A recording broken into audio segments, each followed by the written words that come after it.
Hello, everyone. I'm Dawn Stone. How many of you have difficulty in the day to day of trying to master this thing called time? Do you find yourself running from one meeting to another or always late getting somewhere? If you are having this as an opportunity, I want to welcome you to the 7 day challenge.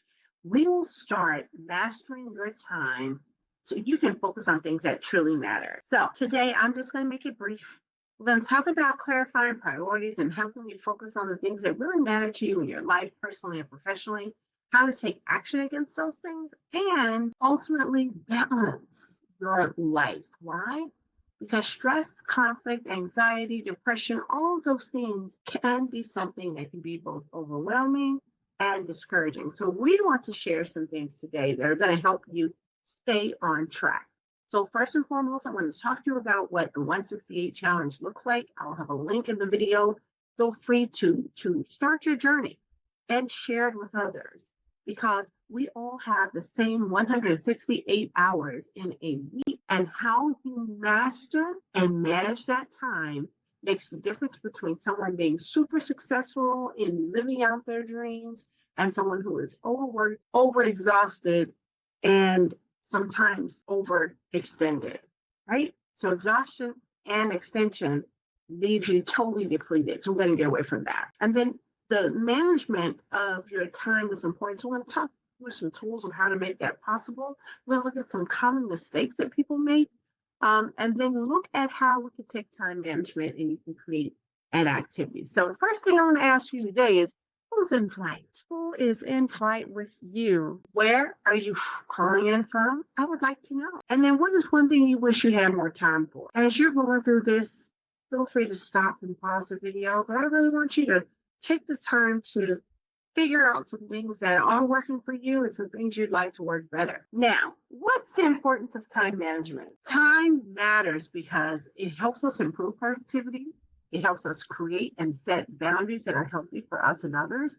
It also helps you reduce stress and burnout. And when that happens and all the people have each other's time and boundaries intact, it leads to a more collaborative and supportive workplace, which means your productivity goes up and so does your efficiencies. And all the negative chatter and things go down. So what is the impact on confidence and productivity? They are aligned. So when you have good time management and you have skills, tools, and things that are aligned with you and your work, you feel better because you now understand how to truly take control of your life. So here are some common time management challenges that people face. Sometimes we have the yes people. Are you a yes person? Do you always tell people, yes, I can do it? Sure, let me see if I can make some time for that. All of that leads to what we call burnout, right? So we want to tell you this one important thing today. If you don't walk away with anything else, please walk away with this. No, it's a complete sentence. Use it because it helps you determine what's important and what the urgency looks like for you.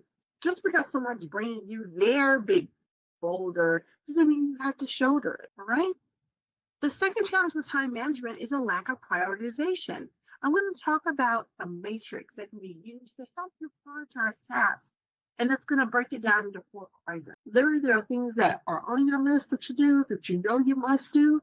And there are things that are on your list that you can not do and even sometimes get rid of or eliminate. So that will help you with your prioritization. The third challenge that we see with time management is distractions and interruptions. You know, life will life, and people will be people. But what you can do is learn how to use block time. So say from 8 to 10, you may check email, return calls, and set your day, not taking the outside distractions into consideration because you know it could delay you. So when you think about the distractions and interruptions in your life, I want you to make a list of what those major ones are.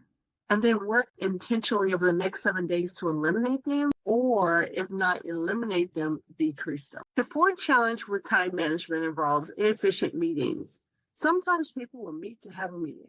And family is not exempt. They'll call everyone to the room. They'll FaceTime, WhatsApp everyone. It's like, oh, I just want to show you I have a brand new cat. That is not something that requires a meeting. That is something that can be sent in a post, a text, an instant message, or some type of nudge. Okay. And the fifth challenge with time management is this thing called multitasking. Multitasking is where people think you're more efficient by working on multiple things at the same time. However, that leads to number one, that overcommitment, that burnout, and a lot of anxiety and undue stress. Why? Because what we find is that focusing on one single task and making sure it gets to completion is the best way to yield consistent high results. So let me talk to you about these two techniques I just mentioned. One is called the Pomodoro technique, and the other is called the Eisenhower matrix. I want to talk about the Pomodoro because it's the one that I use as an ADHD mother, and I use it with my son who is ADHD and autistic. So what we do is we work in short intervals. So I consider this the sprinter's approach to work, to studying, to reading, and to getting things done. So what we do is we break it up, break whatever the activity is up into 25-minute segments. That's the max. For my son, it's more like 10 to 15, but for me, 25 minutes. And then what we will have is scheduled short breaks. So every 25 minutes, I get up, I go outside, I grab food, I grab water, I place a phone call. You can do a lot of things because what these short breaks allow you to do is reset your brain, your body, and everything goes right back into alignment. And sometimes I will even use the Calm app or a similar app to center me and bring whatever anxiety or angst I have in my body back down at once. You can do that in 1 to 10 minute increments and then get right back to the work. What does the Pomodoro technique help you to do? It helps you maintain that focus and prevent burnout. Because usually we burn out because of fatigue. We do overextend, overuse, overcommit. And what that does is that eats away at our energy for the day. So if you want to stay balanced, try the Pomodoro method. The second technique I want to talk to you about is one that you could actually write down. It's a 2x2 matrix. So if you were to take a standard sheet of paper, 8.5 by 11, and fold it twice, and then open it up, you have 4 quadrants. Now, what you will do is list in the upper left-hand quadrant, you will call that urgent and important. In that box, you would do all of these tasks first. Very important, gotta do. In the right upper right-hand corner, you will mark that box important but not urgent. You will schedule those tasks for later. Now, let's go down to the lower left quadrant. We will label this one important but not urgent. Oh, I'm sorry. Urgent but not important. We will delegate those or handle those pretty quickly. Sometimes it's an email, sometimes it's a phone call, but only you will know if you pick up the phone, it's going to take a 10-minute call. That's not one you'll schedule that. But if this is one you can get through really quickly, that's in the urgent but not important. So you will delegate or handle those quickly. Okay. And then the lower right quadrant is the not urgent and not important. So those are things you can eliminate or save for later. So scrolling through social media to see some recipes from your favorite chef, that definitely goes in that bucket. And the benefit of doing this, it helps you prioritize the task based on their true level of importance, not perceived value, or maybe what we will call low-hanging fruit. Two other techniques I want to share with you. Time blocking. You may have heard me say it earlier. Time blocking really is breaking your day up into specific blocks of time. So for me, I use the Pomodoro method. So my blocks will consist of multiple 25-minute blocks, and I will schedule those throughout the entire day. I will also plan for breaks and flexibility because, again, life's, things come up. So when you use time blocking, for the most part, you're able to designate certain times of the day based on your energy level and your ability to get work done without distractions and interruptions better when you use blocking. Because what it does, it encourages you to have structured work periods and prevents overscheduling. So I'll give you an example of mine. My block schedule consists of this. My workouts are during the morning, and I have them on my calendar as scheduled.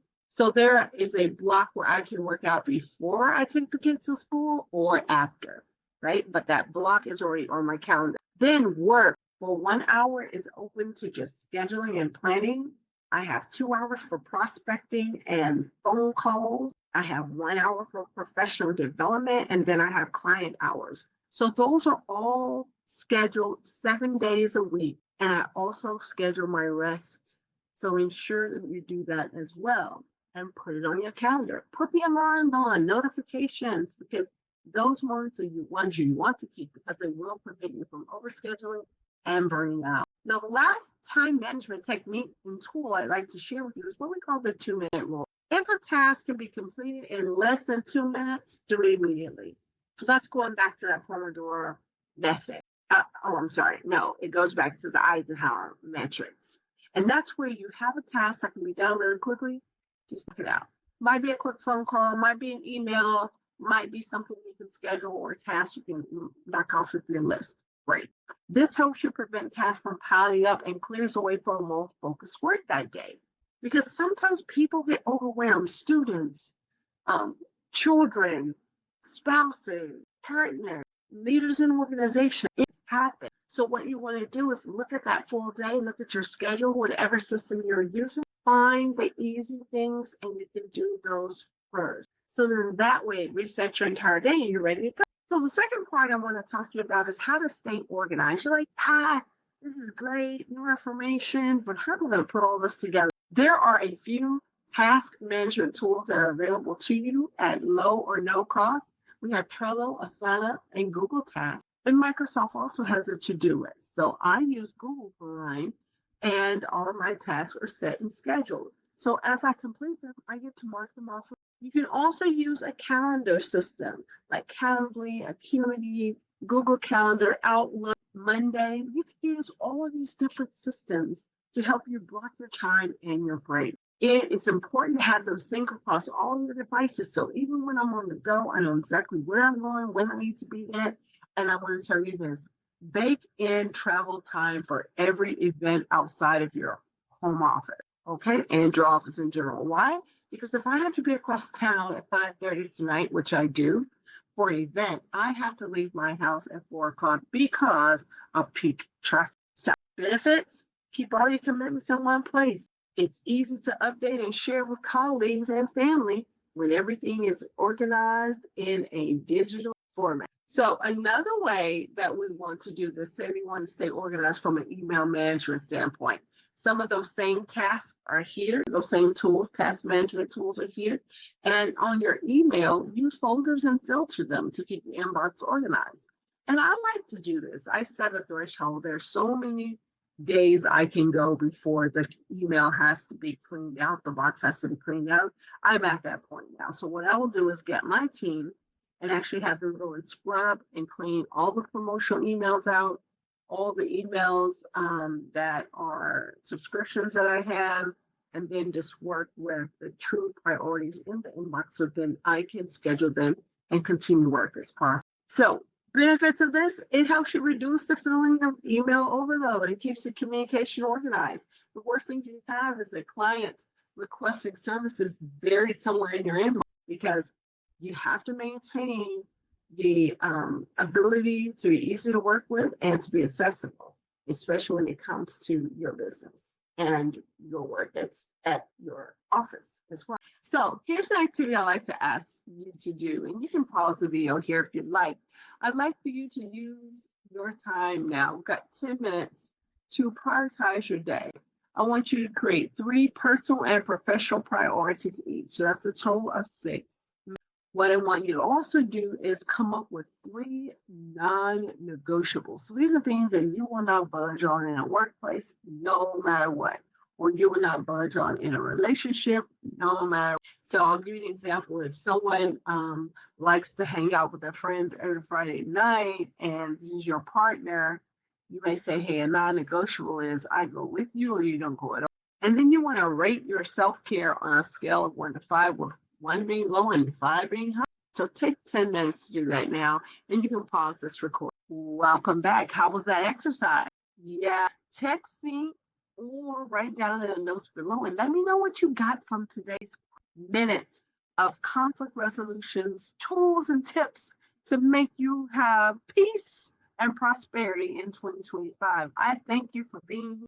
I am going to summarize with 3 bullets, okay? Number 1, time management improves your productivity and your morale, period.